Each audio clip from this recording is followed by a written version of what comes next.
Buenas noches, Hermanos, hermanos. Ay, sí, no, dale, dale, Katy, disculpa. buenas noches, hermanos. Bienvenidos nuevamente a nuestra sesión de todos los martes en que estamos estudiando el Evangelio según San Juan. Este Evangelio tan hermoso, tan de tanta riqueza que, que nos escarapela, ¿no? El cuerpo de todo lo que vamos aprendiendo cada martes de la mano de Manuel Pablo guiado con el Espíritu Santo. Y bueno, ahora vamos a continuar con el capítulo 3 y Dios mediante estaremos entrando al 4. Entonces, pero vamos a ponernos siempre, siempre en toda reunión de Biblia, en todo lo que tenemos que hacer en presencia de nuestro Señor, ¿no? Entonces, para esto les pido a alguien que quisiera leer la oración que está aquí en pantalla para poder empezar. Ok, lo hago yo, no hay problema. En el nombre del Padre, del Hijo, del Espíritu Santo. Amén. Bendito sea, Señor, porque quisiste que tu palabra viva y eterna se conservara por escrito en los libros sagrados del pueblo de Israel y de la iglesia primitiva. Nosotros los veneramos con espíritu filial, reconociendo en ellos tu voz, que sale a nuestro encuentro a fin de revelarnos tus misterios más íntimos.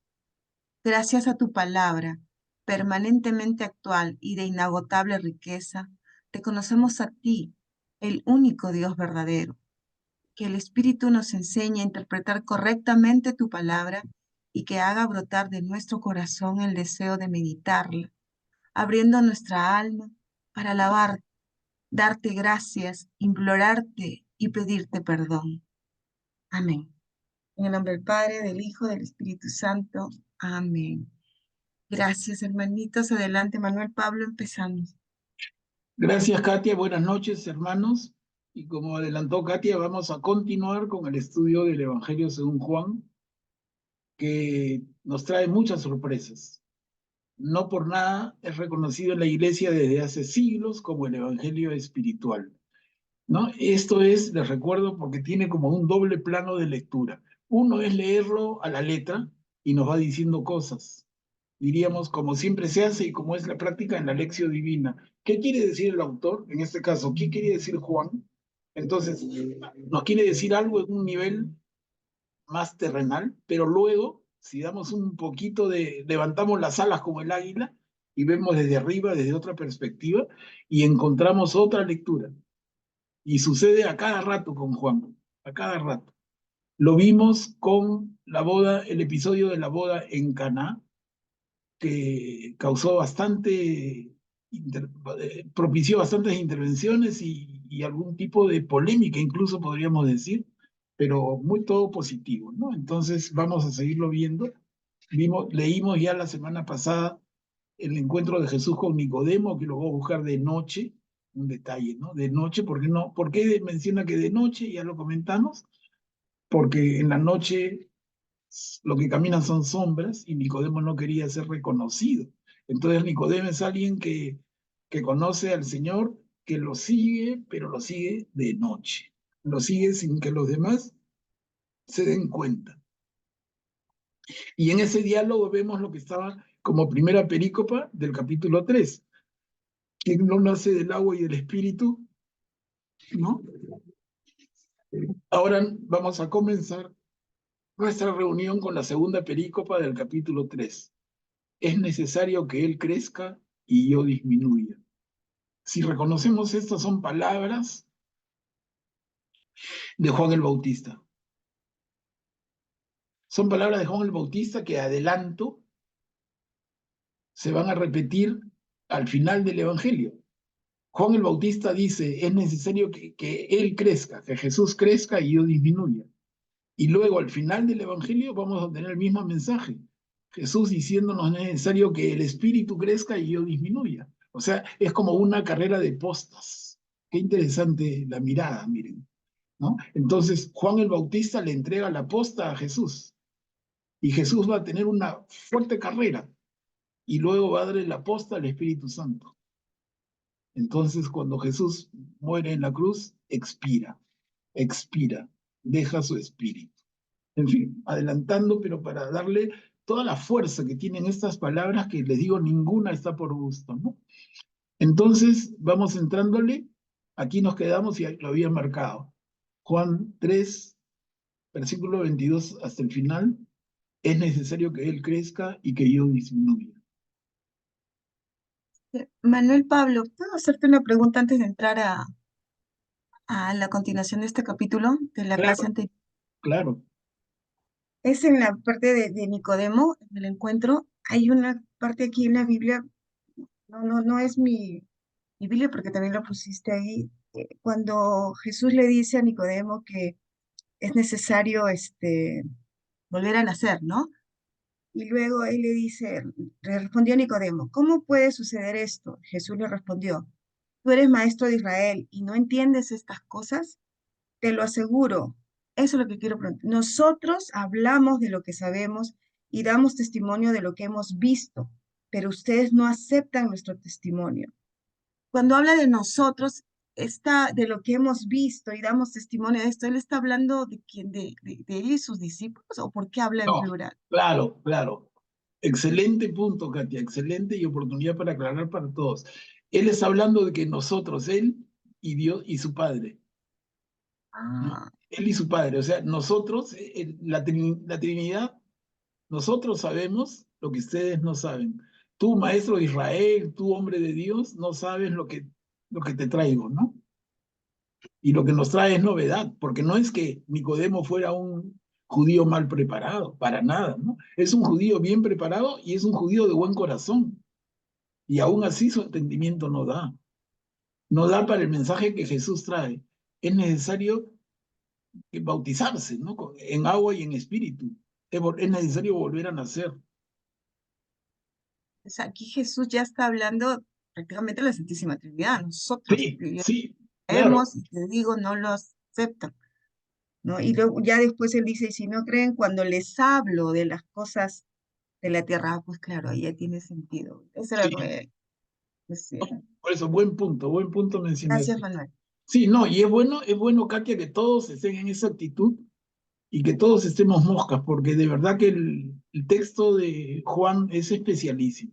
Que- Y nosotros vamos medio rápido, porque si nos quedáramos más tiempo, le encontramos más cosas, les digo. Y por eso yo les digo, cuando terminemos la sesión, estamos avanzando tan lentito que ustedes deberían, les pido, les ruego, que abran su Biblia y lean estos mismos textos y que les salgan más preguntas como la que ha hecho Katia, excelente, ¿no? Entonces, más que preguntas, más comentarios, dudas, reflexiones, todo eso es bienvenido, pero con Juan sobre todo, con Juan sobre todo. Y no tienen preguntas de la clase anterior, es un momento para hacerlo antes de pasar a continuar desarrollando el capítulo, ¿no? Si no, avanzamos, no hay problema. Veo que nadie levanta la manito, entonces, ¿quién desea leer la pericopa que está aquí en la pantalla? ¿Alguien desea leerla? ¿Yo puedo leerla? Buenas noches. Ante Graciano, buenas noches. Gracias. Es necesario que Él crezca y que yo disminuya. Después de esto, Jesús fue con sus discípulos a Judea, permaneció allí con ellos y bautizaba. Juan y bautizaba. Juan seguía bautizando en Enón, cerca de Salim, porque había mucha agua en ese lugar y la gente acudía para hacerse bautizar. Juan no había sido encarcelado todavía. Se originó entonces una discusión entre los discípulos de Juan y un judío acerca de la purificación. Fueron a buscar a Juan y le dijeron, Maestro, el que estaba contigo al otro lado del Jordán y del que tú has dado testimonio, también bautiza y todos acuden a él. Juan respondió, nadie puede atribuirse nada que no haya recibido del cielo. Ustedes mismos son testigos de que he dicho, yo no soy el Mesías, pero he sido enviado delante de él. En las bodas, el que se casa es el esposo, pero el amigo del esposo, que está allí y lo escucha, se llena de alegría al oír su voz. Por eso mi gozo es ahora perfecto.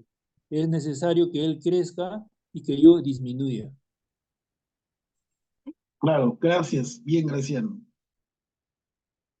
Miren acá varias cosas, pero en primer lugar lo que más me salta a mí a la vista, por lo menos, y les doy la palabra, es cómo Juan el Evangelista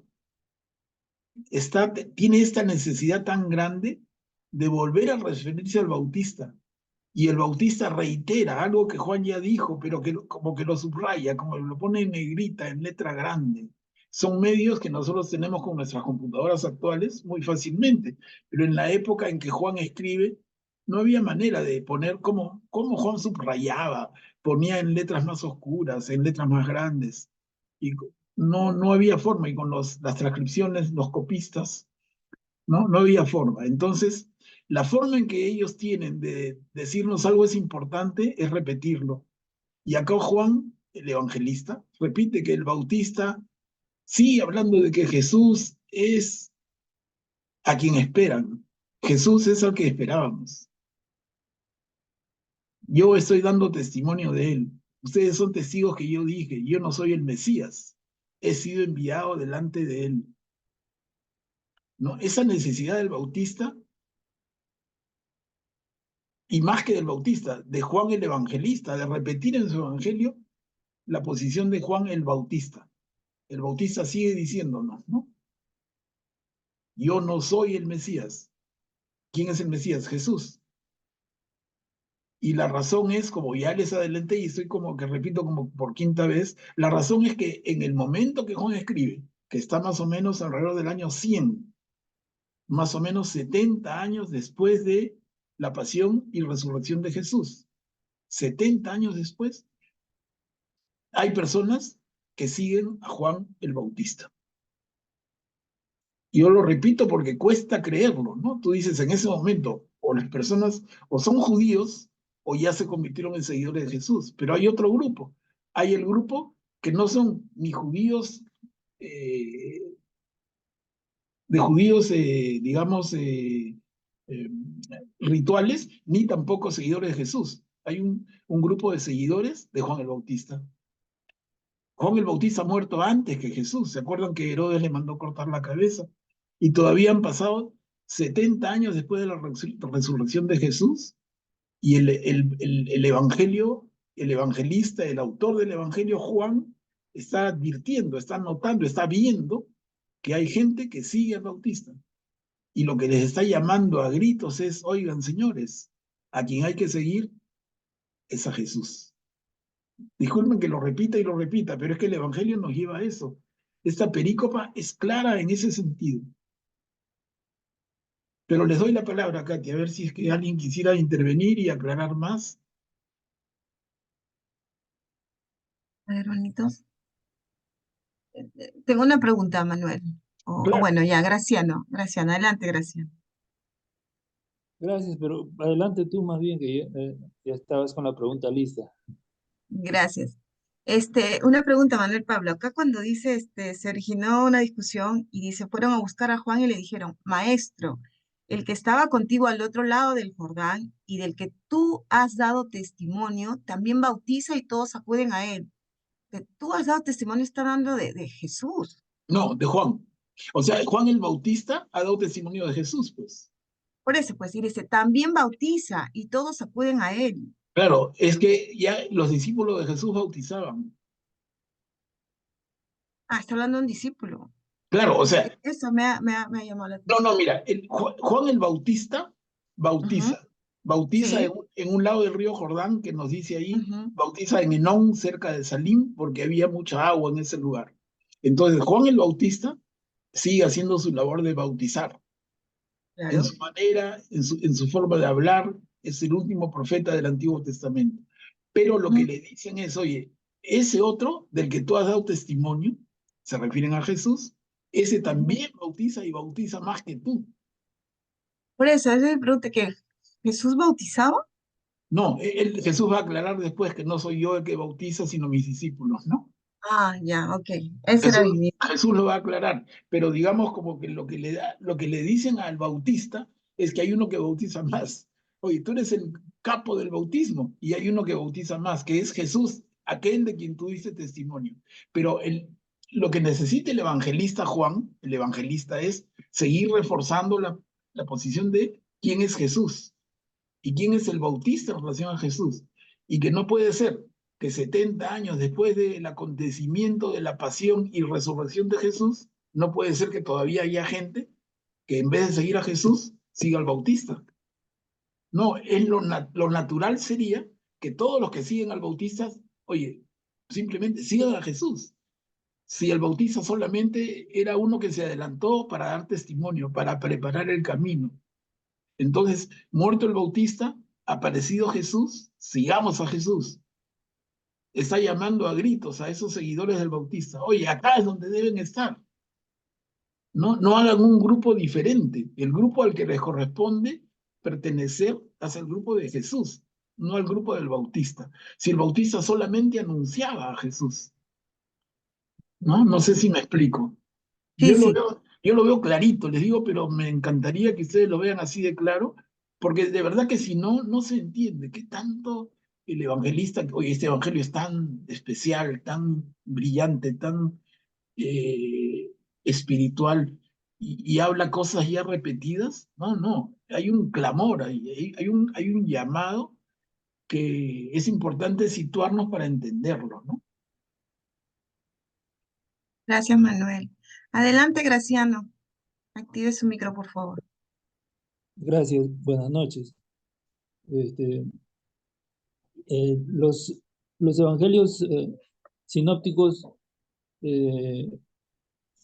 inician la vida pública de Jesús cuando el bautista ya había terminado su trabajo, es más, ya había muerto, creo, según los evangelios sinópticos. Este es el único evangelio donde Juan y Jesús tienen una corta vida en paralelo, ¿no? O sea, Juan el Bautista y Jesús tienen una corta vida en paralelo, ¿no? Bautizando justamente lo que ustedes están, lo que estamos conversando ahora, ¿no? Los discípulos de Jesús bautizaban a la vez que Juan el Bautista continuaba bautizando, ¿no? Entonces de ahí vino de repente la queja, ¿no? De los discípulos del Bautista, ¿no? Diciendo, oye, pero tú eres el Bautista, ¿por qué los otros también están bautizando, ¿no? Y por ahí había leído que esa es una demostración de la envidia de las personas, ¿no? No puede ser que algunos se arroben la autoridad única de llevar el Espíritu, llevar a Dios hacia las personas y las personas a Dios a través del bautismo, ¿no? Entonces, Jesús, el mismo Bautista le dice, no hay problema. Justamente Él es el que debe bautizar, debe seguir creciendo y yo debo disminuir porque al anunciarlo, al anunciar el Bautista a Jesús, prácticamente termina el trabajo del Bautista, ¿no? Esa fue la misión que Dios le encargó al Bautista, ¿no? Preparar a la gente, al pueblo, para que entiendan a Jesús, para que reciban a Jesús y dejar a Jesús en carrera para que continúe su trabajo según lo que el cielo le había indicado, ¿no? Entonces, esa actitud del Bautista demuestra pues una tremenda humildad, ¿no? En extremo, ¿no? Pedir o sugerir disminuirse él mismo es una tremenda demostración de humildad y también de conocimiento de lo que significaba Jesús. O sea, Jesús es Dios y ninguno puede intentar pensar en igualarse a Él. Entonces el Bautista conocía realmente quién era Jesús, a pesar de que lo vio poco, ¿no? Ni siquiera lo conocía físicamente, solamente por la indicación que le dio Dios, oye, cuando el Espíritu descienda sobre una persona, ese es mi hijo, ¿no? O sea, una visión corta. Y según lo que estaba leyendo acá en la Biblia, lo ha visto creo que 2 veces, eso es lo que se menciona acá, ¿no? Cuando lo bautiza y después cuando lo ve caminar, y él les indica a todos, él es el Cordero de Dios, ¿no? Entonces, el, y también a mí me parece que aquí hay una clara indicación de cómo debería ser un apóstol, ¿no? O sea, el apóstol no trabaja para el apóstol, para él mismo, ¿no? Sino trabaja para llevarla a Dios a la gente y viceversa la gente a Dios. El trabajo del apóstol no es pro apóstol, sino es pro Dios, ¿no? Entonces, el Bautista aquí hace pues una demostración clarísima, ¿no? Así de primer nivel, de cómo debe ser el apostolado en aquella época y ahora. Todos los que hacen apostolado deberían observar bien esta actitud del bautista y olvidarse de uno mismo y siempre llevar en primer lugar el mensaje de Dios, ¿no? Que es el trabajo del apóstol, ¿no? Gracias. Claro, claro, está bien lo que dice Graciano, pero yo me concentro mucho más que en... Mira, la Biblia y menos el Evangelio y menos Juan son libros históricos. No nos están contando una historia con detalle. Lo que tenemos que buscar es el propósito del autor, en este caso del evangelista Juan. Y repito, el propósito del evangelista Juan no es contarnos la historia tal y cual con pelos y señales. El propósito del evangelista Juan es decirle a los seguidores de Juan que a quien hay que seguir en este momento es a Jesús. Y lo demás es una construcción que él hace. No es una historia al pie de la letra que entonces uno se mete en un enredo. No, es un autor inspirado que se llama Juan, que escribe un evangelio. Y en este momento está dando un mensaje clarísimo. Oigan ustedes que siguen a Juan el Bautista, a quien corresponden que sigan es a Jesús. Vengan para acá, este es su lado. No son otro grupo, ustedes son de acá. Por eso la reiteración en el pedido. Por eso, miren, le da todo lo que nosotros vemos como una perícopa.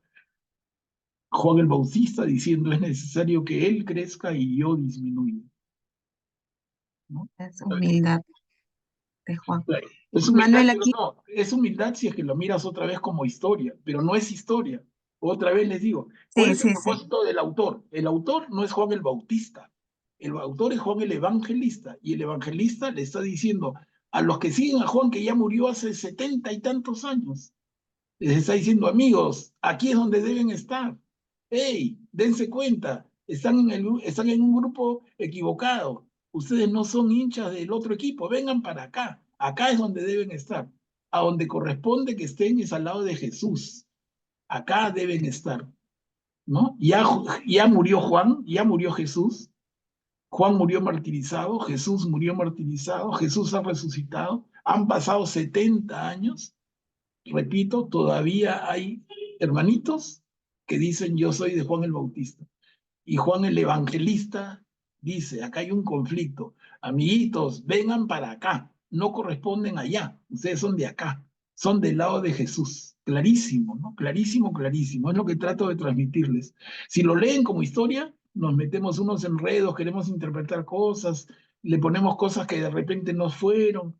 Pero no, lo que hay que considerar primero, y es en el método de la lección divina también, ¿qué cosa tenía en mente el autor? Y el autor tiene en mente dar un mensaje clarísimo. A quien corresponde seguir es a Jesús. Y se vale de maravillas de argumentos y tejidos, construcciones muy bien hechas, pero el mensaje es clarísimo. A quien hay que seguir es a Jesús, ¿no? Manuel, pero hay una pregunta en el chat. Dice, ¿entonces Jesús nunca bautizó?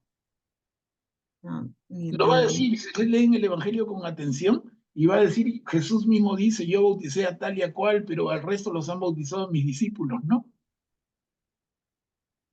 Que Entonces, ya- claro, Jesús no se dedicó a bautizar, sino a enseñar, a proclamar, y más bien sus discípulos bautizaban, ¿no? Listo, ya la respuesta a la pregunta que está en Sí. el chat. A ver, y entonces avanzamos, entramos, no, acá hay un poquito, no habíamos leído Ya lo esto. entendí, profesor. Eso sí, sí, ya lo entendí. Bien. Pero, Ha pasado mucho tiempo. quién es Galaxy ese? Mary, le voy a poner acá el nombre. Sí, ya lo entendí perfectamente lo que usted quiere decir. Y es Y Mary, sí. que le entendiera el mensaje de lo que, mm,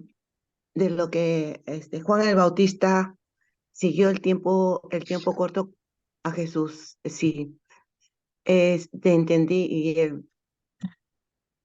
Y el otro Juan es el que dice, no sigan a las otras gentes, sino sigan lo que Jesús quiere decir, ¿no? Miren, eso va Dios. a pasar, hermanos, eso va a pasar y con este grupo que estamos yendo en orden con los evangelios, pero vamos a llegar a las cartas de Pablo y van a ver cómo Pablo, en la primera carta a los Corintios, Pablo es tan claro en decir, algunos de ustedes escuchan a Pedro y dicen yo sigo a Pedro, otros siguen a Apolo y dicen yo soy de Apolo, otros siguen a Pablo por él mismo y dicen yo soy de Pablo. Y Pablo los grita, pero ¿de qué manera lo habrá hecho? Y dice, todos somos de Cristo, por favor, ¿no? Esa tendencia de dividirnos, esa llamada de Pablo, el apóstol, en su carta a los Corintios, es el mismo sentido de este texto. Esa idea de, oye, yo soy del Bautista, yo soy de aquí, yo soy de Apolo, yo soy de Pablo, yo soy de Pedro, oye, todos somos de Jesús. Entonces, el llamado de Juan el Evangelista acá, como el llamado de Pablo en su carta a los Corintios, es un llamado a la unidad. Y hasta ahora no lo entendemos, ¿ah? Nosotros diríamos, está claro. Pero miren, hermanos, hay más de 2000 denominaciones cristianas, hoy, siglo XXI, ahorita que estamos conversando, más de 2000 denominaciones cristianas, es un horror, es un escándalo, pero normal nos parece, ¿no? Hay católicos, luteranos, calvinistas, evangélicos, Alianza Cristiana, y las mil nombres que se nos ocurren, ¿no? Y dentro de los católicos hay católicos romanos, católicos ortodoxos, ¿no? Dentro de los católicos romanos hay los que ya se empiezan a enfrentar al Papa y el Papa ya el otro día comulgó un obispo y la cosa se va poniendo fea y sigue fea y desde los primeros padres de la iglesia como Juan el Evangelista, como Pablo el apóstol, nos dicen, hermanos, todos somos de Cristo. Pero pues, no nos entran balas, pues somos burritos, así, burritos pero con ganas, ¿no? Nos deben poner orejas largas. ¿Qué tendencia a dividirnos? ¿Qué tendencia a buscar por cualquier razón, yo no estoy contigo? Reniego de tu fe. Oye, ¿no creemos en el mismo Jesús? ¿No creemos en la misma Biblia? Por favor, ¿no? Miren la reflexión hasta dónde llega y lo actual que es. Miren, y nos habíamos comido, yo por el entusiasmo, ¿no? Acá una partecita que no hemos leído. Y Gracián, ¿no estabas leyendo? Sí, claro, A aquí ver, continúo. continúa. El que viene de lo alto está por encima de todos. El que es de la tierra pertenece a la tierra y habla de la tierra. El que vino del cielo da testimonio de lo que ha visto y oído, pero nadie recibe su testimonio. El que recibe su testimonio certifica que Dios es veraz. El que Dios envió dice las palabras de Dios, porque Dios le da el Espíritu sin medida. El Padre ama al Hijo y ha puesto todo en sus manos. El que cree en el Hijo tiene vida eterna. El que se niega a creer en el Hijo no verá la vida, sino que la ira de Dios pesa sobre él. Ujú.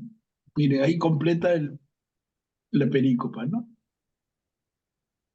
Pero creo que habían otras manitos levantadas, Katy. No, no la vi, no veo manitos. Me pareció ver a Augusto hace un ratito. No, Augusto está ahí, pero no levantó la mano. ¿O quieres hacer una pregunta, Augusto? ¿O comentar algo?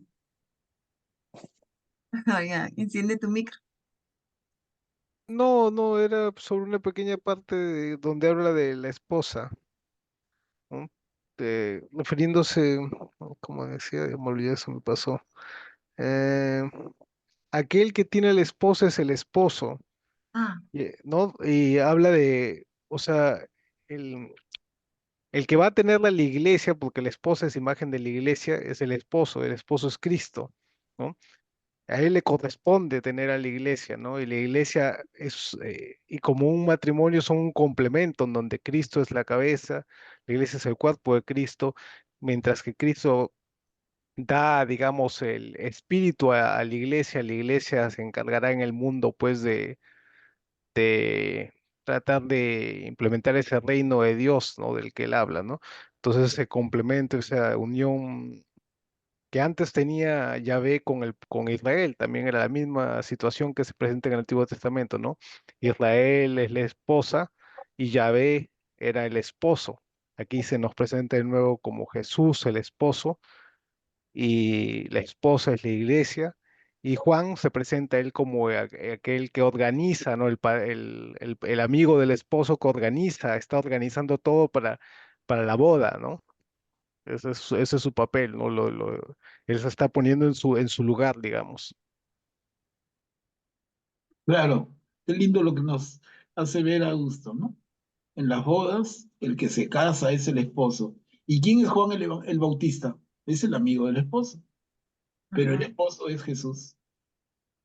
Pero por eso, y refuerza más en lo que trato yo de reforzarles como idea, ¿no? El propósito del autor del Evangelio, Juan el Evangelista, se queda más y más y más claro.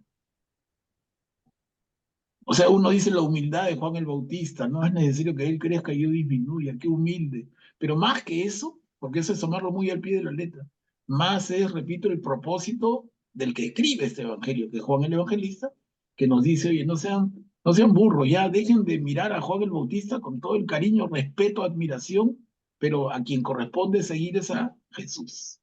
Ese es el sentido de todo esto. Miren, y entramos al capítulo 4 que también el capítulo está dividido en dos perícopas, o sea, aparentemente es un capítulo corto. Si conocieras el don de Dios y regresa a tu casa, tu hijo vive. Miren, adelanto porque vamos a leer inmediatamente la primera perícopa. Si conocieras el don de Dios, uno dice qué nombre, qué título tan inocente. Bueno, esa inocencia, no tiene nada de inocente, es una maravilla de Juan y es el diálogo de Jesús con la mujer samaritana. Vamos a leerlo inmediatamente, que alguien se prepare, porque es una de las partes más lindas del Evangelio también. Ese diálogo de Jesús con la samaritana, que lo vemos a continuación. ¿Alguien desea leer esta perícopa tan bonita? ¿Puedo leerlo? Ya Ok, leo. Pati, Ya. adelante.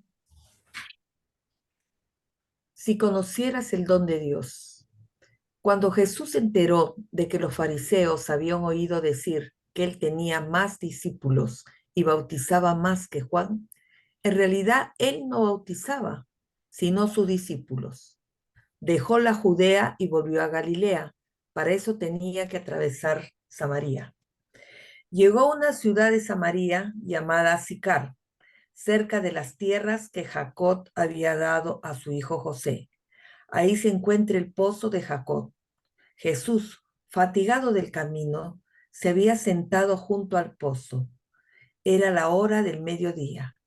Una mujer de Samaria fue a sacar agua y Jesús le dijo, dame de beber. Sus discípulos habían ido a la ciudad a comprar alimentos. La samaritana le respondió, ¿cómo? Tú que eres judío, ¿me pides de beber a mí, que soy samaritana?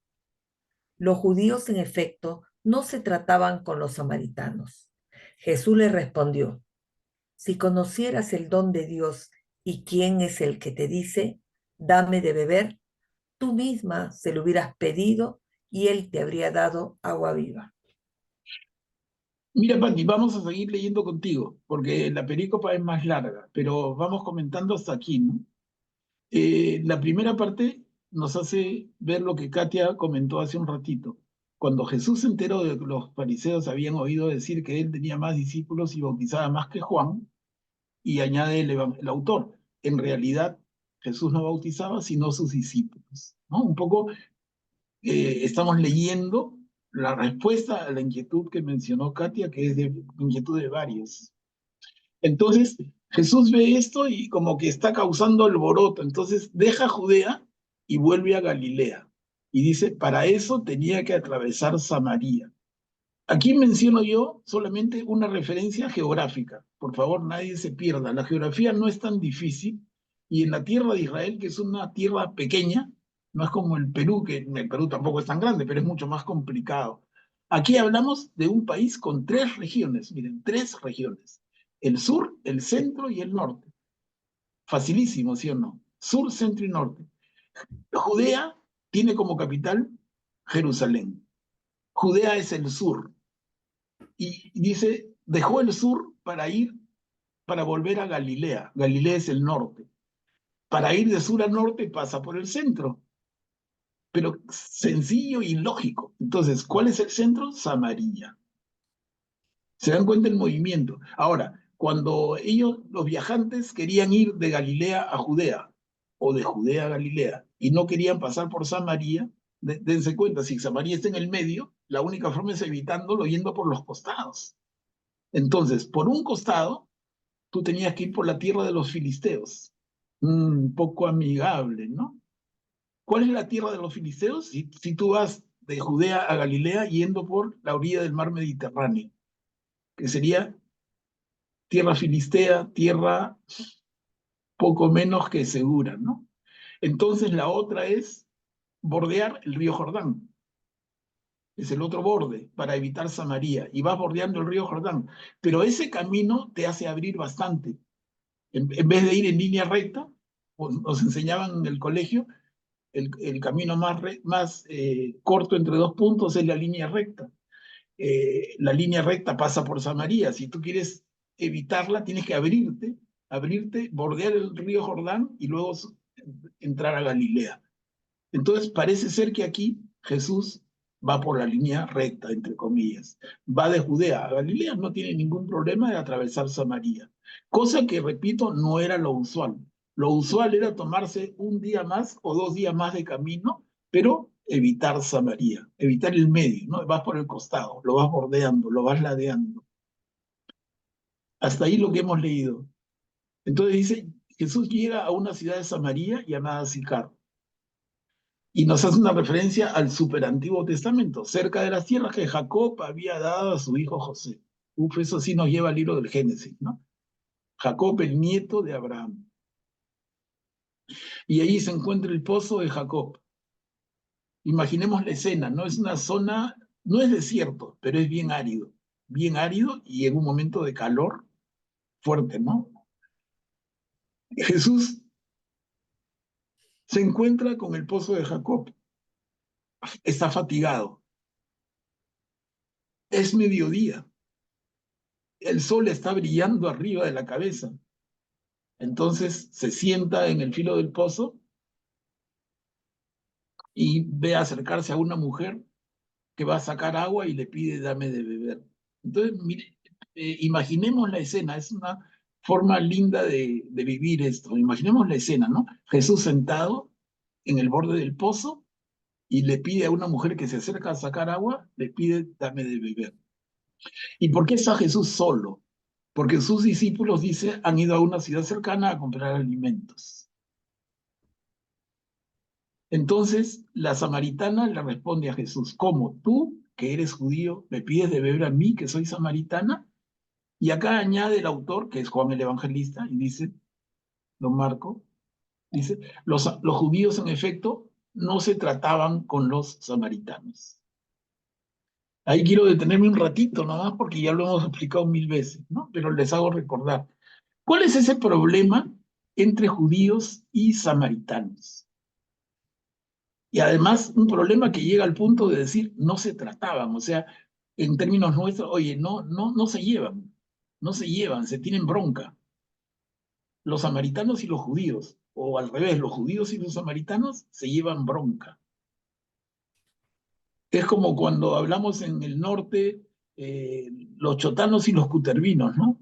Chota y cutervo. Y cutervo le dice al chotano ni la mano, ¿no? Ese tipo de cosas suceden, esos regionalismos, pero en este caso es mucho más profundo. No es solamente un enfrentamiento entre dos pueblos de la misma nación, pero rivales entre sí, ¿no? Como Lima y Callao.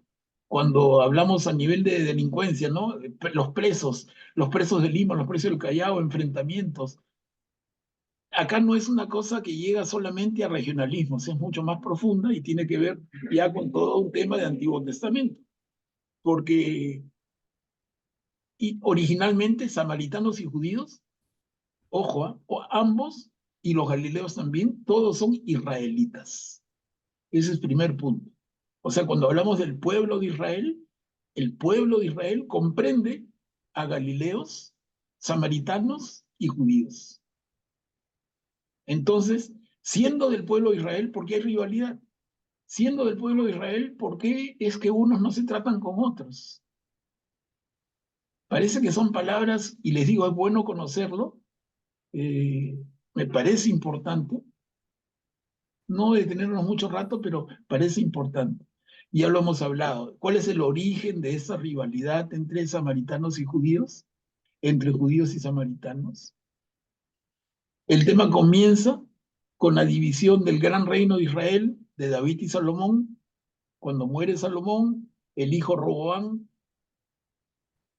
se queda como heredero del rey, pero los jefes de las tribus le piden que rey Roboam, por favor, quítanos los impuestos tan salvajes que había puesto tu padre, ya les conté, ¿no?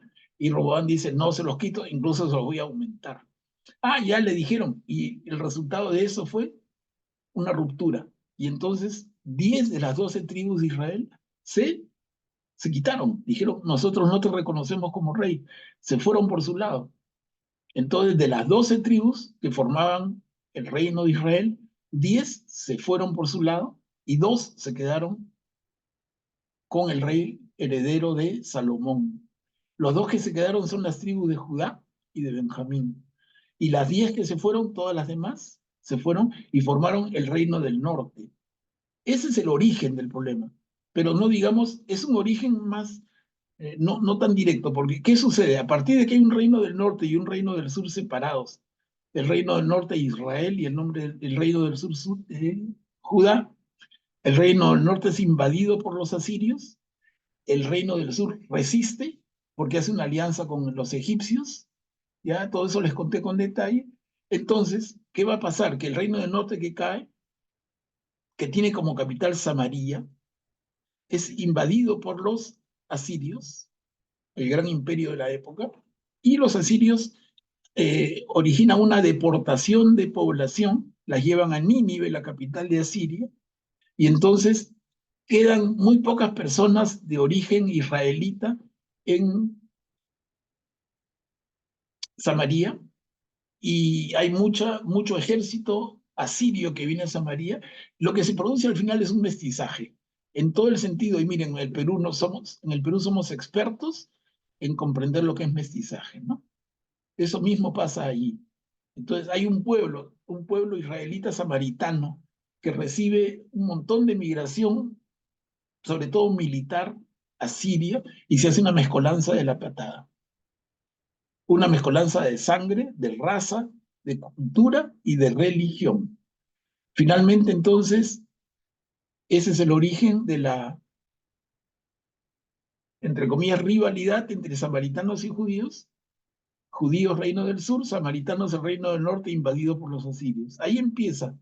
Luego los samaritanos van a desviar su religión y van a seguir con el culto a Yahvé, el Dios de Abraham, pero reciben la influencia de los dioses paganos, que son, lo vamos a ver en un minuto, ¿no? En la siguiente parte que va a leer Patti. Reciben influencia de otros dioses que son los dioses de los babilonios, de los asirios. Entonces, imagínense, ¿no? No es, tú dirías que malos los samaritanos, no. Es lamentablemente el producto de la situación que les toca vivir. Un imperio poderosísimo los invade, a la gran parte de la población la deportan hacia la capital del imperio dominante, y la poca población que queda, sobre todo mujeres, niños, gente de menores recursos, reciben la presencia de nuevos habitantes, entre comillas, que son soldados asirios. Soldados asirios, y las chicas samaritanas se enamoran de los soldados asirios, hacen familias, y entonces tienen dioses que son Yahvé, pero dioses paganos también. No por maldad, simplemente es un resultado de una historia muy dura y muy triste, ¿no? Entonces, Miren todo lo que les he contado, pero para que recuerden, dice, los judíos en efecto no se trataban con los samaritanos. Entonces, si regresamos un poquito, dice, la samaritana le respondió a Jesús que le pedía, dame de beber, le dice, tú, que eres judío, ¿me pides de beber a mí que soy samaritana? Se entiende perfectamente, ¿no? Y Jesús le responde, si conocieras el don de Dios y quién es el que te dice, dame de beber, tú misma se lo hubieras pedido y él te habría dado agua viva. Ya la cosa se pone súper diferente, ya dejamos el tema histórico porque ya se quedó cortísimo y vamos a la trascendencia de Jesús, ¿no? Si tú supieras quién te pide de beber, se la pides tú, porque él, Jesús, te habría dado agua viva. Entonces, Pati, seguimos leyendo, por favor. Señor, le dijo ella, no tienes nada para sacar el agua y el pozo es profundo. ¿De dónde sacas esa agua viva? ¿Eres acaso más grande que nuestro padre Jacob, que nos ha dado este pozo donde él bebió lo mismo que sus hijos y sus animales? Jesús le respondió, el que beba de esta agua tendrá nuevamente sed, pero el que beba del agua que yo le daré nunca más volverá a tener sed. El agua que yo le daré se convertirá en el manantial que brotará hasta la vida eterna. Señor, le dijo la mujer, dame de esa agua para que no tenga más sed y no necesite venir hasta aquí a sacarla. Jesús le respondió, ve, llama a tu marido y vuelve aquí. La mujer respondió, no tengo marido. Jesús continuó, tienes razón al decir que no tienes marido, porque has tenido 5 y el que ahora tienes no es tu marido. En eso has dicho la verdad. La mujer le dijo, Señor, veo que eres un profeta. Nuestros padres adoraron en esta montaña y ustedes dicen que es en Jerusalén donde se debe adorar. Jesús le respondió, créeme, mujer, llega la hora en que ni en esta montaña ni en Jerusalén se adorará al Padre. Pati, a ver, vamos a seguir leyendo contigo también, pero acá otro alto, porque de verdad hay tantas cosas acá que hay que irlo viendo de aparte, si no se nos escapa todo, ¿no? Pero entonces Jesús le habla de un agua viva, diferente, un agua de la que si tú bebes no tendrás nunca sed. Y nosotros ya podemos empezar a sentir en nuestro corazón claramente a qué se refiere Jesús.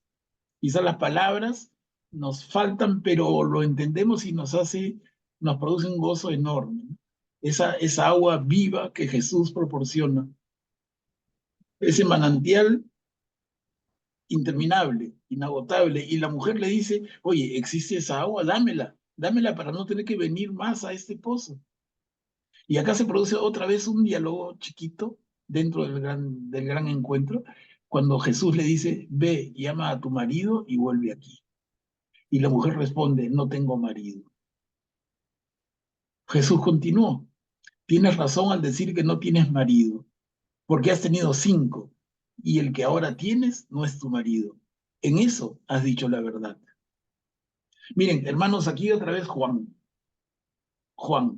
el evangelio del águila, el evangelio volador. ¿Cómo entender esto, no? Jesús, que tú dirías, bueno, Jesús le conoce la vida a todo el mundo y sabe que esta mujer, pues una mujer con 6 maridos, tiene 5 y uno más.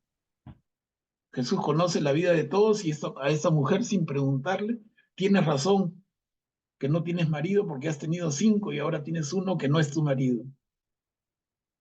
Si lo leemos al pie de la letra, nos quedamos cortísimos. Otra vez Juan les digo. Porque ¿qué quiere decirnos aquí? Miren, les adelanto para dar pie a las intervenciones que deben ser varias, ¿no?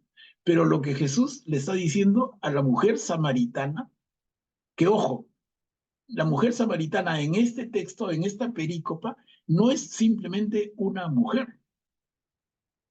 En la mirada del águila que es Juan en este momento, el Evangelio espiritual, la mujer representa a todo el pueblo de Samaria,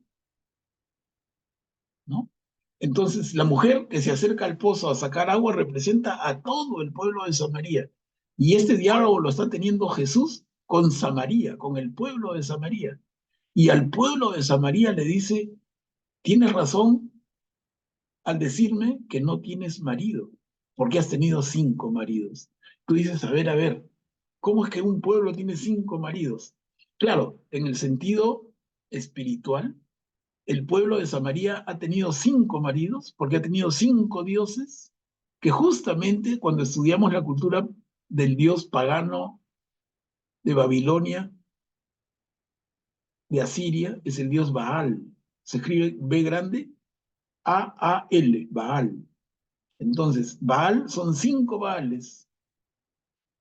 Y en, en el mestizaje que se produce, que les conté hace un ratito, entre los samaritanos, que son israelitas de la parte centro-norte del territorio, con los asirios invasores, en ese mestizaje, no solamente es cuestión racial, cuestión de cultura y de culinaria y música y bailes y trajes, no. Hay un tema religioso en el cual se produce la mezcla. Y en esa mezcla, entonces, es que el pueblo samaritano ha tenido 5 maridos, léase 5 dioses, y ahora tiene uno que no es su marido, Yahvé. ¿Se dan cuenta? Entonces, le está recriminando Jesús al pueblo samaritano que su relación no es con Yahvé, es con Yahvé y 5 más. Entonces, esta mujer tiene 6 maridos, este pueblo tiene 6 dioses. Tiene 5 Baales y Yahvé. De acá podríamos quedarnos más rato, no quiero distraerlos más, porque si ustedes estudian a Baal, es bien interesante porque las representaciones de 5 Baales tienen que ver con muchas cosas, con la lluvia, la agricultura, etc. Entonces ellos veían a Yahvé como el dios de la guerra. Entonces para ellos, para los paganos, Yahvé era un dios enorme, pero era el dios de la guerra. Por eso dicen el Dios de los ejércitos en algunos textos de la Biblia, ¿no? En el Antiguo Testamento, el Dios de los ejércitos, claro, si Yahvé era el Dios de los ejércitos. Pero ¿quién es el Dios de la lluvia, de la fertilidad, de, de la agricultura, de la tierra generosa? Es Baal. Entonces, en la cultura pagana tenían Yahvé para la guerra, pero tenían a Baal para las cosechas, para las lluvias y para todo lo que era la vida diaria en los tiempos de paz. Entonces, en este diálogo tan sencillo de Jesús con la mujer samaritana, hay un fuerte jalón de orejas, hay una fuerte reflexión a decirle a este pueblo que es parte de lo Israel original, que es parte de las 12 tribus, y le está diciendo, tú tienes a Yahvé, pero tienes a los 5 Baales, y los 5 Baales son dioses paganos. Y le dice, y en eso has dicho la verdad, o sea, no mientes, tú estás siendo sincero. Y entonces sigue lo que ha leído Patti, el último párrafo que no he pintado, y dice, la mujer le dice, ahora veo que eres un profeta. Nuestros padres adoraron en esta montaña. ¿A qué montaña se refiere? Al monte Garizim. Y dice, y ustedes dicen que es en Jerusalén donde se debe adorar. Y aquí había otro elemento de conflicto, porque los judíos del reino del sur adoraban en Jerusalén, pero los del reino del norte, y eso se lee en el Antiguo Testamento también, les digo, es otro, podría ser otra materia de otro curso para entrar en mucho más detalle, en qué momento y con qué rey y de qué manera, ¿no? La explicación es, en resumen, la explicación es bien sencilla, ¿no? Porque el rey en su momento del reino del norte dice, si yo dejo que mi pueblo vaya a Jerusalén, que es el reino del sur, a adorar a Dios, entonces mi identidad no la estoy construyendo, ¿no? Si yo, rey del norte, debo dar mi permiso para que mis súbditos vayan al sur a adorar a Dios, la identidad cultural del reino del norte es muy frágil. Entonces yo voy a establecer en Garizim un centro de adoración similar a Jerusalén. Por eso la mujer está confundida y la mujer le dice, oye, total, ¿dónde debemos adorar? ¿Donde me han enseñado mis padres o donde ustedes dicen, en Garizim o en Jerusalén? Pero Jesús zanja el problema de una manera maravillosa. Créeme, le dice, créeme, mujer, llega la hora en que ni en esta montaña ni en Jerusalén se adorará al Padre. O sea, la adoración no es en un lugar físico, no es ni en Garicín ni en Jerusalén, ni en un lugar del Reino del Norte, ni en un lugar del sagrado y santo Reino del Sur, sino en el Espíritu, en Jesús mismo, ¿no? Eso nos hace pensar, y ya me adelanto yo porque el tema emociona, pero entonces cuando yo digo yo voy a adorar al templo, es un concepto bien limitado. Claro que es importante ir a nuestro templo, que le llamamos iglesia mal llamada, porque la iglesia es la comunidad, ¿no? Pero vamos a la iglesia, como decimos, y rezamos y tenemos nuestras ceremonias y nuestros ritos y nuestra liturgia. Pero de verdad es ahí donde hay que adorar, y Jesús lo va a aclarar. Y Pati, a ver si lo podemos leer para terminar la perícopa y ya dar la palabra, porque hay un montón de conceptos acá, ¿no? Ahí nos quedamos. Ustedes. Sí, ustedes adoran lo que no conocen. Nosotros adoramos lo que conocemos, porque la salvación viene de los judíos. Pero la hora se acerca y ya ha llegado, en que los verdaderos adoradores adorarán al Padre en espíritu y en verdad, porque esos son los adoradores que quiere el Padre. Dios es espíritu, y los que lo adoran deben hacerlo en espíritu y en verdad. La mujer le dijo: yo sé que el Mesías, llamado Cristo, debe venir. Cuando Él venga, nos anunciará todo. Jesús le respondió: soy yo el que habla contigo. En ese momento llegaron sus discípulos y quedaron sorprendidos al verlos hablar con una mujer. Sin embargo, ninguno le preguntó: ¿qué quieres de ella? ¿Por qué hablas con ella? La mujer, dejando ahí su cántaro, corrió a la ciudad y dijo a la gente: vengan a ver a un hombre que me ha dicho todo lo que hice. ¿No será el Mesías? Salieron entonces de la ciudad y fueron a su encuentro. Mientras tanto, los discípulos le insistían a Jesús diciendo: come, maestro. Pero él les dijo: yo tengo para comer un alimento que ustedes no conocen. Los discípulos se preguntaron entre sí: ¿alguien le habrá traído de comer? Si continuamos por. Jesús le respondió: mi comida es hacer la voluntad de aquel que me envió y llevar a cabo su obra. Ustedes dicen que aún faltan 4 meses para la cosecha, pero yo les digo: levanten los ojos y miren los campos, y están madurando para la siega. Yo, el segador, recibe su salario y recoge el grano para la vida eterna. Así el que siembra y el que cosecha comparten una misma alegría, porque en esto se cumple el proverbio: una siembra y otro cosecha. Yo los envié a cosechar a donde ustedes no han trabajado. Otros han trabajado y ustedes recogen el fruto de sus esfuerzos. Muchos samaritanos de esta ciudad habían creído en él por la palabra de la mujer que atestiguaba: me ha dicho todo lo que hice. Por eso, cuando los samaritanos se acercaron a Jesús, le rogaban que se quedara con ellos, y él permaneció allí 2 días. Muchos más creyeron en él a causa de su palabra, y decían a la mujer: ya no creemos por lo que tú has dicho. Nosotros mismos lo hemos oído y sabemos que él es verdaderamente el Salvador del mundo.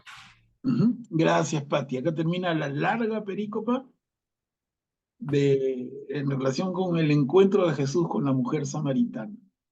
Miren, seguramente la hemos leído, no 100, 1000 veces, porque es uno de los textos más conocidos para todos nosotros. Pero miren todo lo que tiene detrás. Nos hemos demorado y yo me he enrollado, disculpen, pero me he enrollado porque me gana el entusiasmo. Pero es que hay tanto, tanto que pensar detrás de esto.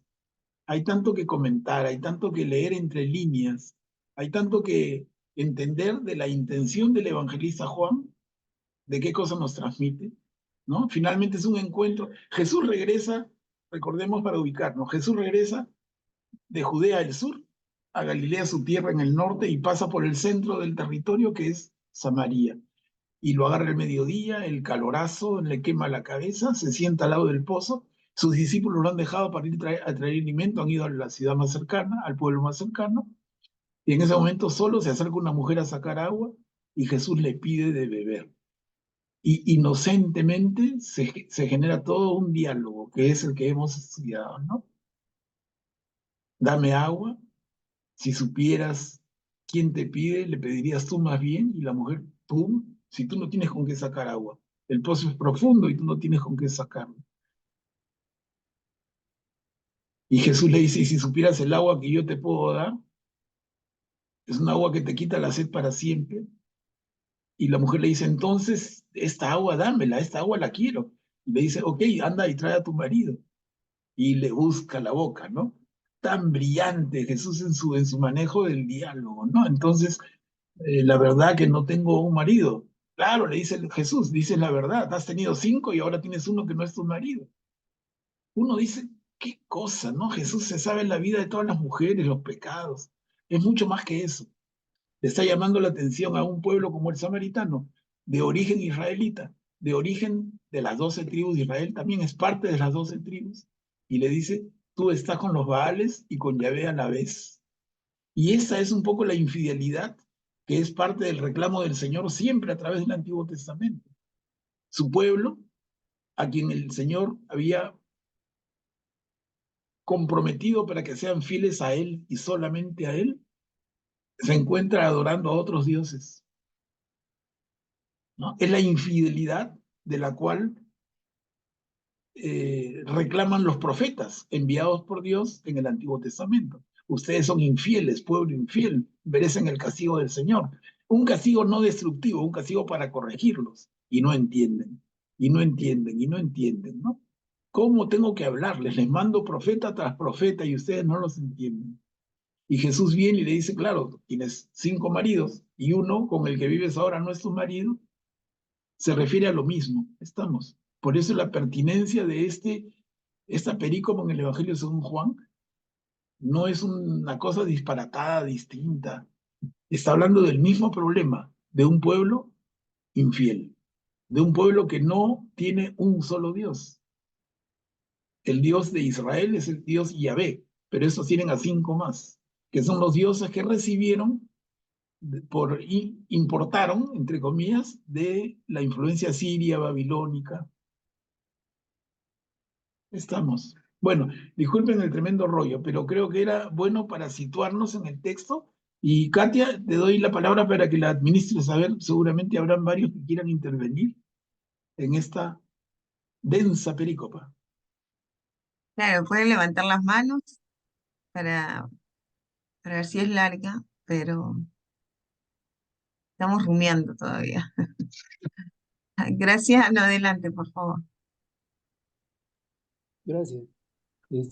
Bueno, entonces vemos de que si todos para pasar de Judea a Galilea se iban por un costado, Jesús se fue por el centro a propósito, ¿no? O sea, él quería hacer ahí un apostolado, ¿no? Quería llegar a los samaritanos y traerlos a su grupo, convertirlos, ¿no? Explicarles de qué se trataba el mensaje que él traía y seguro también llamarles la atención pues de lo que estaban haciendo al tener 5 dioses, ¿no? Que no dioses paganos, eran ídolos, eran ídolos de barro, como se dice, ¿no? Lo que ellos tenían.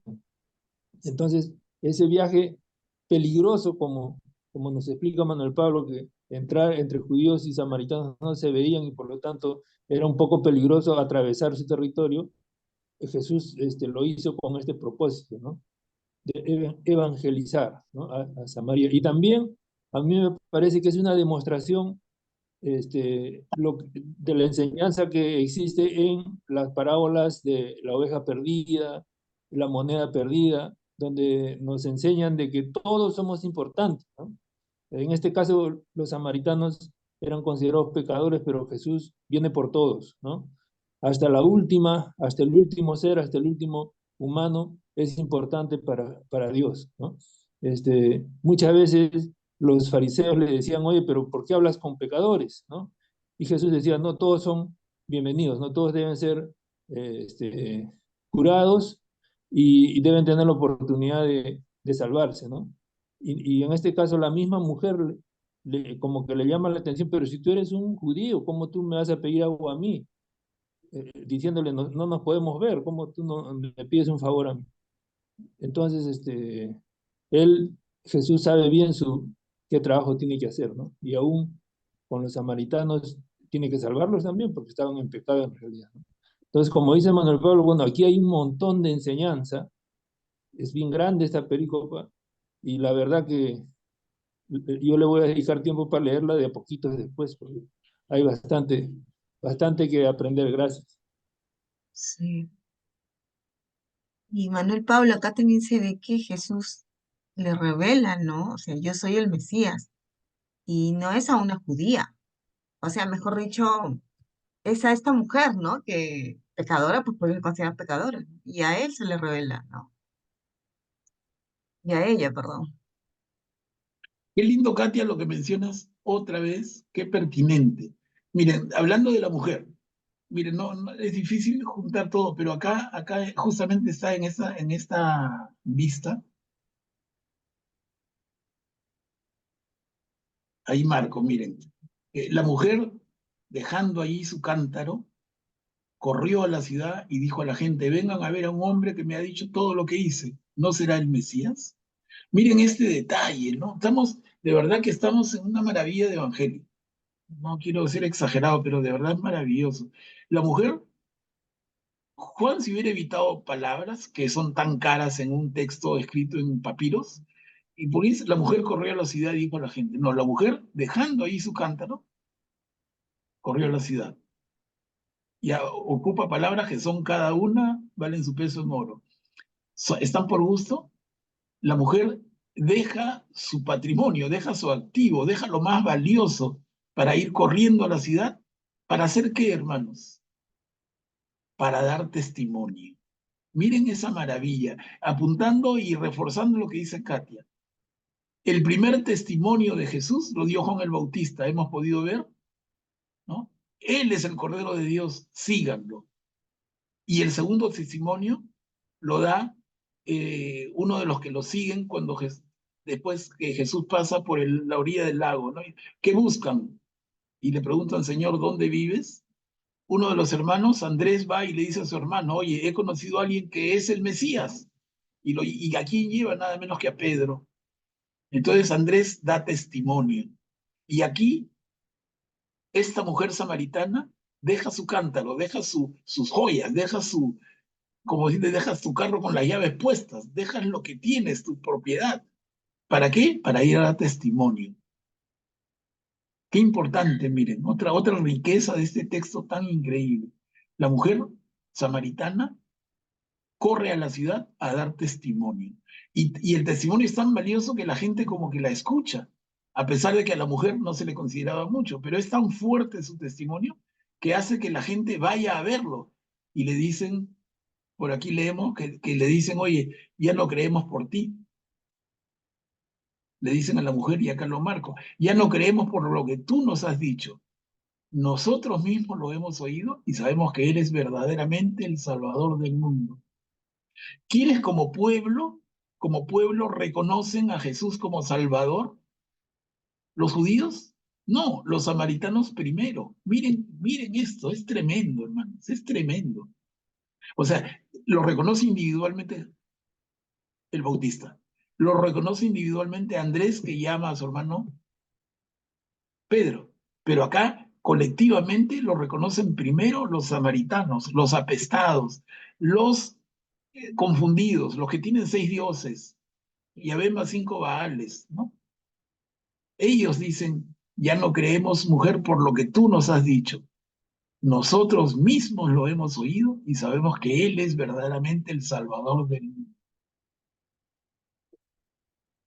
Tremendo, tremendo, tremendo, ¿no? Este es Juan, y esta es la pequeña perícopa de la mujer samaritana. Miren qué impresionante, qué cosa maravillosa, ¿no? De verdad que creo que las palabras otra vez, como varias veces he dicho yo mismo, pero sobran las palabras, pero a la vez hay que decirlas porque no quisiera que se nos escape nada. Y como dijo Graciano hace un rato, comprométanse a volver a leerlo ustedes. Juan, capítulo 4, versículos del 1 al 42. Nadita más. Bueno, lean lo anterior también, ¿no? Pero miren, piensen, mediten, hagan lección divina. ¿Qué quiere decir Juan? ¿Qué me dice a mí? ¿Cómo me hace orar? ¿A qué actuación me lleva? Hagamos ese esfuerzo de lección divina sobre esta perícopa, la mujer, el diálogo de Jesús y la samaritana. Es una riqueza, así como haber encontrado, como cuando encontraron Antamina y Anacocha, no sé, encontraron una veta de oro, así estamos aquí, ¿no? Hemos encontrado una veta para cada uno y hay que sacarle, pero el jugo. Sí, Katia, te doy la palabra. Hay dos participantes, primero Graciano y luego Augusto, ¿sí? Adelante, ¿no? Gracias. Otra cosa que a mí me parece bastante resaltante es que sea a una mujer a quien se dirige Jesús, ¿no? Que en esa época sabemos que las mujeres no eran importantes, ¿no? Lo lógico hubiera sido que se dirija a un hombre, ¿no? Pero no, ocurre con una mujer. Tanto, y Juan parece que lo quiere resaltar cuando regresan los discípulos de comprar el alimento del pueblo y aquí Juan coloca preguntas y no le dicen nada, ¿por qué hablas con ella? O sea, trata de resaltar de que este, es una cosa especial que esté hablando con una mujer, ¿no? Jesús quiere, en todo caso, darle un mejor estatus a la mujer, ¿no? Cambiar esa idea de que la mujer era secundaria, que no tenía importancia, y él, al dejar ese mensaje primero con una mujer y esa mujer convence después a todos los demás de que lo sigan. O sea, es un estatus muy bueno, muy alto que le da a la mujer, sobre todo en esa época, ¿no? Es lo que él también, de paso, quería matar, como se dice, dos pájaros de un tiro, ¿no? Levantar a la mujer y evangelizar a los samaritanos, ¿no? Gracias. Es bien, Graciano, gracias. Perfectamente pertinente el comentario, ¿no?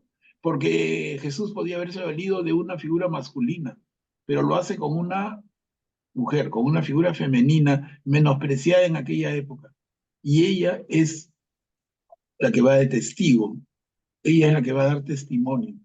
Cuando Jesús va a decir a sus apóstoles, vayan y prediquen y den testimonio de mí, bueno, la mujer samaritana ya lo había hecho y trajo a todo el pueblo. Y el pueblo creyó en Jesús. Ya no creo por lo que tú nos has dicho, creo por lo que veo y escucho, dijeron, ¿no? Pero es una mujer, perfectamente dicho. Poder de la mujer. Mentira. A ver, Augusto, ¿puedes activar tu micro, por favor?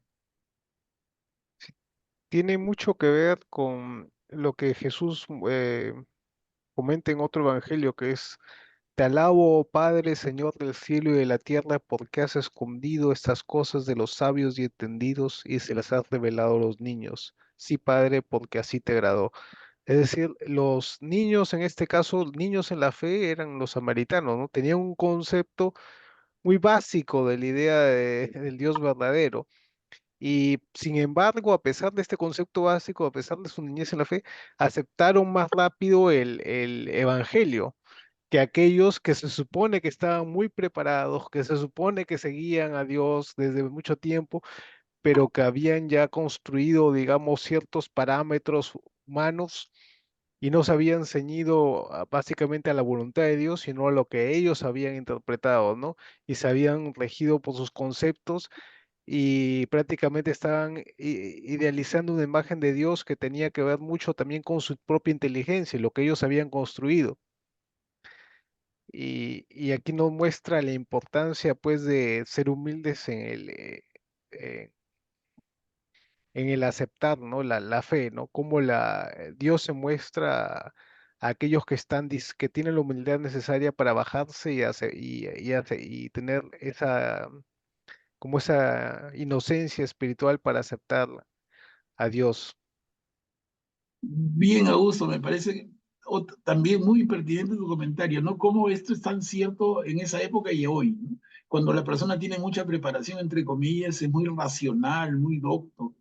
Qué difícil se le hace creer. En cambio, la gente más sencilla, más simple, es como que está mucho más dispuesta. Es cierto eso, sí. Ah, está más abierto, ¿no? A la novedad. Mira, y ahí marcado con un color que no sé cómo llamarlo, medio dorado oscuro, pero la mujer dejando ahí su cántaro, corrió a la ciudad y dijo a la gente. Es que les digo, ahí está, miren, una mujer dando testimonio, mujer siendo testigo de Jesús. Algo que Jesús al final del Evangelio va a pedir que hagan sus discípulos. Esta mujer lo hace mucho antes. Qué tal mujercita esta, ¿no? Qué maravilla. Entonces, en el diálogo hay un montón de verdades, hay un montón de enseñanzas, hay un montón de mensaje y tenemos que seguirle sacando el jugo. Estamos en la hora y media, miren, son 9:30 casi, se nos acaba el tiempo, pero no se nos acaba la película. Yo les pido que ustedes léanla una, dos, tres, cuatro veces, y si creen que yo me he equivocado, porque puede ser, ¿no? Entonces digan, no, mira, yo lo veo por este otro lado. En fin, pero denle, sáquenle conejos a su cerebro y léanlo con el corazón, pero vale la pena. Otra vez, como decíamos el otro día, hermanos, este es Juan. Bienvenidos al Evangelio según Juan. Miren todo lo que nos hace decir, todo lo que nos hace pensar, todo lo que nos hace sentir. Bienvenidos al Evangelio según Juan. Manuel Pablo, Eni está levantando la mano.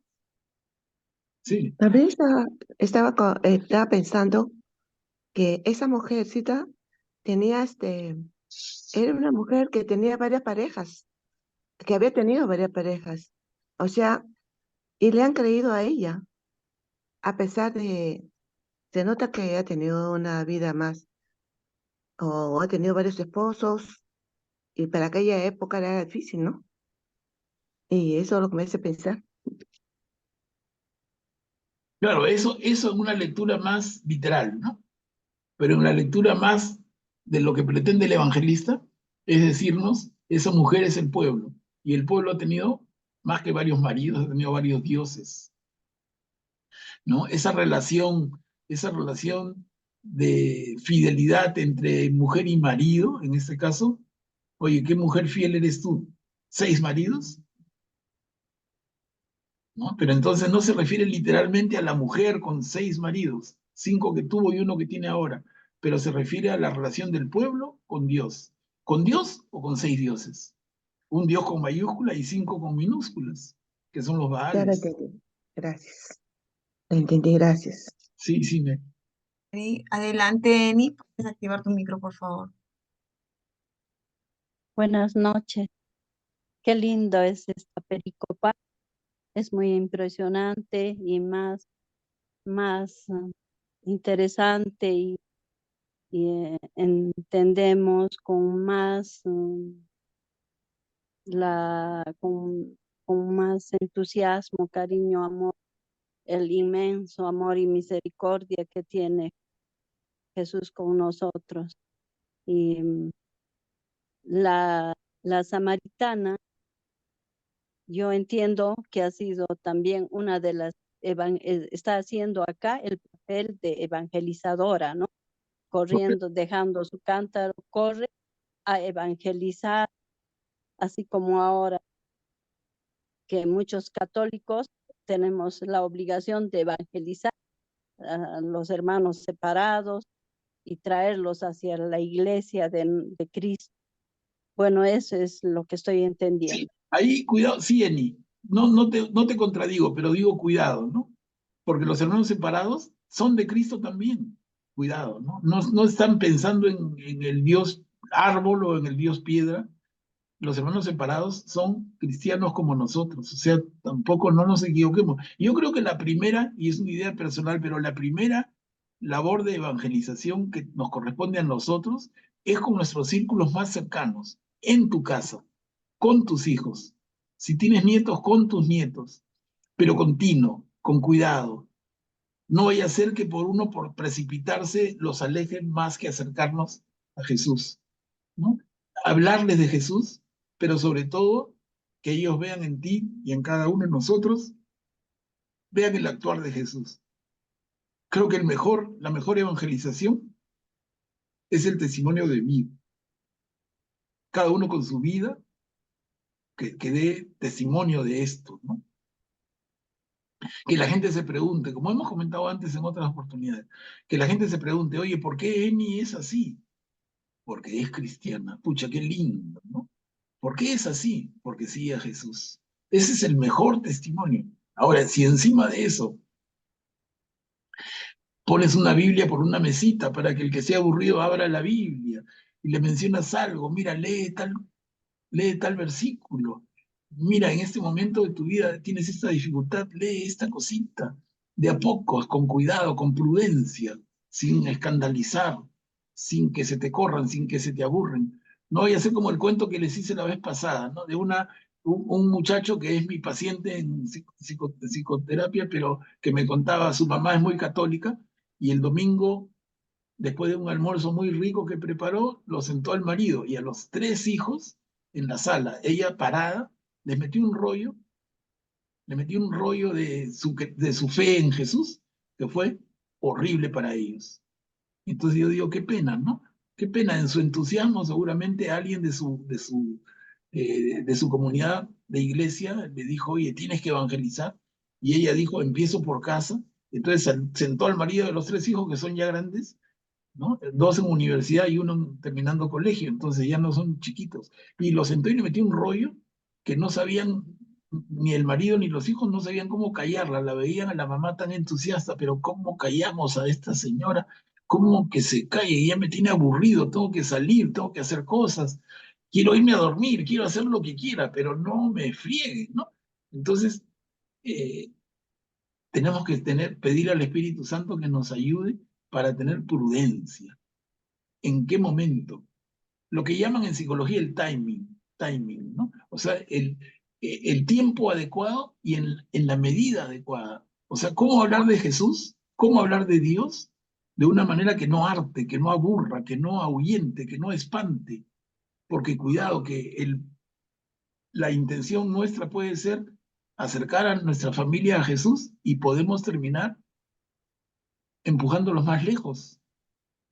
Oh, ya empieza la vieja con el mismo rollo, qué aburrido, me escapo, mamá, me duele la barriga, espérate que voy a contestar el teléfono, o la excusa que fuera, ¿no? Pero cuidado, entonces hay que tener mucha prudencia y eso hay que pedírselo al Espíritu Santo.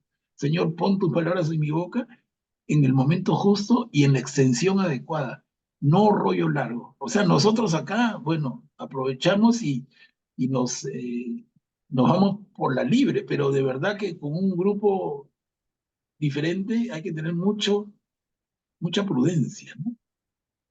Hay que ser Muy muy prudente. Manuel, astutos como la serpiente y manso como la paloma. La paloma. Sí. Ajá. Pati está pidiendo la palabra. Adelante, Pati, activa tu micro, por favor. Acá creo que Juan también quiere remarcar, porque ya hemos leído anteriormente que Nicodemo, no sé, o digamos en la conversación que hubo anteriormente en las películas, en los versículos anteriores, donde Nicodemo todavía no entiende, ¿no? Eso de nacer de nuevo, ¿no? Acá trata de precisar que a pesar de que los judíos tenían prejuicio con los samaritanos porque los consideraban, bueno, impuros, ¿no? Y paganos, como ese pueblo, porque tú has dicho que la samaritana representa, como decir, el pueblo, ¿no? Entonces, como ese pueblo sí reconoció, escuchó digamos, escuchó el testimonio de ella, vienen y ellos escuchan a Jesús y lo reconocen como su Salvador. Creo que Juan ahí está precisando, ustedes qué tanto prejuicios hay, hasta los paganos, hasta los de Samaria reconocen a Jesús como el Salvador del mundo, creo que dicen, ¿no? Donde dice, hemos oído y sabemos que Él es verdaderamente el Salvador del mundo. Ujú. Eso Así. quería sí precisar, ¿no? Eso quería precisar, ¿no? Aunque ahora, Mm. para ser más justos con la historia, lo que sí tenemos que tener en cuenta, y lo vemos después, es que en la primera iglesia, eh, hay un apóstol que se encarga de los samaritanos y hay que hacerle justicia, es Felipe. Felipe, ¿no? Cuando de los 12 se reparten y se van por un lado y por otro en misión, y la misión de Felipe es trabajar con el pueblo de Samaria y aclararles y dar testimonio de Jesús hasta todo lo que pueda, y Felipe dedicó su vida a continuar con el mensaje de Jesús en el pueblo de Samaria. Y Felipe es un apóstol cercanísimo a Jesús. Claro. El que le pregunta, Señor, ¿cómo déjanos conocer al Padre, ¿no? Ese Felipe, ese es el que se dedica a los samaritanos. Pero tenía tremenda base por lo que Jesús mismo había sembrado, ¿no? Mira, Katia, nos ha ganado la hora Sí, olímpicamente y solamente prácticamente hemos visto un poquito de lo anterior y esta pericopa, pero así es Juan, pues, que nos perdone el reloj, pero de verdad que ahí nos quedamos para la próxima, ¿no? Ya estamos bien vencidos. Nos quedamos ahí y solamente reiterarles el pedido que hay ya ofrecimiento de varios de volverlo a leer. Por favor, háganlo, háganlo, háganlo. Hagan, hagan oración a partir de Juan, ¿no? Hagan oración en el mejor sentido. Señor, permíteme entender tu palabra. Señor, ¿qué me quieres decir con esto? ¿A qué me quieres comprometer? A partir de esto, ¿cómo quieres que actúe, ¿no? Eso tiene que ser una constante en nosotros y Juan nos invita. Bueno, todo el Evangelio y toda la Biblia nos invita, pero especialmente Juan. Hay que ser bien inteligentes para entender a Juan, si no nos perdemos. Si no, dicen, déjame con Marcos nomás, no, no, no, Juan ya es otro lote. Pero no, pues no dejemos pasar la ocasión. por eso estamos aquí, necesitamos tu guía para aprender, de verdad. Estoy sorprendida de muchas cosas. Y como dice Graciano, hay que volver a leerlo, pues, pero despacito, despacito, y ahí voy a volver a ver la clase otra vez. No, esa es una invitación para todos siempre. Pero bueno, ya llegó la hora en que tenemos que despedirnos, ya son 9:40. Les agradecemos a todos ustedes los que están perseverando, porque nos va a ayudar muchísimo en nuestra vida y también a donde estemos, como dice Manuel, donde el Señor nos ponga, porque ahí es donde tenemos que dar testimonio, ¿no? Pero sí, con esa eh, docilidad, humildad, ¿no? Y sabiduría que el Espíritu Santo es el que nos va a ayudar. Bueno, tenemos que darle también gracias al Señor por haber